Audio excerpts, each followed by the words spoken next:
Hi and welcome back to Learn Python by Doing number 7. In this video, we'll talk about one of the most useful functions along with map, which is filter. Okay, so the filter function, it creates an iterator from elements of an iterable. So remember, iterables right now, they are lists, dictionaries, they are strings, etc. For which a function returns true. So in other words, it filters an iterable based on a condition given by a function. Okay, so now let's see how this works with an example. So we're going to filter a list of strings based on a condition that it starts with the letter A. So let's create our fruits list: apple, avocado, and grapes. Okay, so now we're going to create our filtered fruits, and we're going to say filter, and the first argument of the filter function needs to be, well, it can be your own function, but we're going to use lambda function because this is an easy task, and we're going to say that the lambda function receives an argument, which is the fruit, and fruit starts with A. So this is a method for strings. If this is equal to true, then it's going to be returned. Otherwise, it's not going to be returned. And the second argument of filter is going to be the iterable, which is fruits.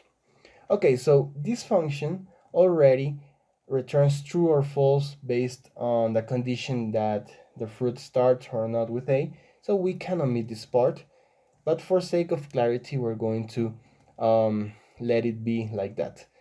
So you have clear that this needs to return true. If this is another function that does not return true, then you have to somehow make it return true or false. Okay, and we're going to print the filtered fruits and see that this is a filter object. That means that we can call this a special method called next and see the elements of the filter object. So the first one is apple, the second one is avocado, and if we try to do next again, then we have this stop iteration exception, because remember, iterators can only be iterated once. So if we want to iterate again, we have to create the iterator again. So let's see the elements. Creating a list. So let's create again the filtered fruits filter object, and as you can see, we have a list of strings. The first element is apple and the second element is avocado. So extremely easy, extremely useful. And remember, if you have more complexity in the logic of the filter of the condition, then you can define your own function and pass it directly to the first argument of the filter function. Okay, so now let's see another example where we filter a dictionary based on the condition that the value must be greater than some number. So now let's create a fruits dictionary, and it's going to be apple, and let's say this is the quantity that we have in our store. Avocado, let's see, 40, watermelon, let's say we have 50, and grapes. Okay, so now we have the fruits along with the quantity, and now we want to know which fruits have more than 70 products or 70 elements or whatever. Okay, so we want or let's say 50, so we have two elements. So we're going to have apple and grapes, and let's see how we can do this. Okay, so filtered fruits is going to be filter, and well, we have to pass the lambda function. Okay, so here we're going to have fruit, but okay, before specifying the lambda function, I have to say something. Remember that if we iterate through a dictionary, then we are iterating through the keys of this dictionary. But if we want to iterate through the keys and the values, then we have to call this method called items. So before doing this filter function, let me show you what happens if I do this. Okay, so let's create this. Let's uncomment this. Okay, so we have a dictionary consisting of we have a list consisting of tuples, and the first element is the key and the second element of the tuple is the value. So this is an iterator, so we can pass to the filter function. So let's uncomment this, and we're going to pass fruits.items. So the lambda function is going to receive a tuple.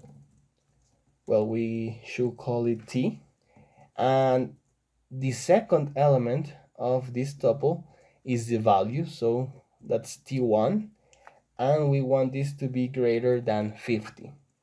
Okay, so now we have our filter fruits. So now let's print the result of filter fruits. Okay, so we have a list of tuples, apple with 60 and grapes with 200. That's because this value here is greater than 50 and this value here is also greater than 50. But notice that here we have a list of tuples and not a dictionary itself. So this is very easy to fix. Just create the... Okay, so we're going to say this is a fruits filtered dictionary, and just pass the filter fruits to this dict. So, but first let's create the filter fruits object again, and now let's see the content of this dictionary. So as you can see, this is the same dictionary but filtered. So great, we have achieved what we wanted to do. And well, I haven't specified or explained this dict, but you can pass here a list of tuples and it will create a dictionary out of that list of tuples. So that's how we create our filtered dictionary. Okay, so I hope you like this video. This is very, very useful. And before ending this video, I want you to notice that we have this function also in JavaScript. So if you want to learn a little JavaScript here and see the similarity with Python, then stay with me. Here in the console, we're going to define again our, well, in this case, it's going to be a fruits array. So we define our fruits array. And now let's see, result is going to be fruits.filter, and here we're going to have our filter function. And okay, so this will be fruit, and we're going to see fruit starts with a, and as you can see we have the same result. So you can see the similarity. We receive the fruit and we simply specify the condition here. We don't have to pass another argument here because we're calling this method directly. This is a method from this iterable, which is fruits. So now we ended this video. I hope you like it and see you in the next one.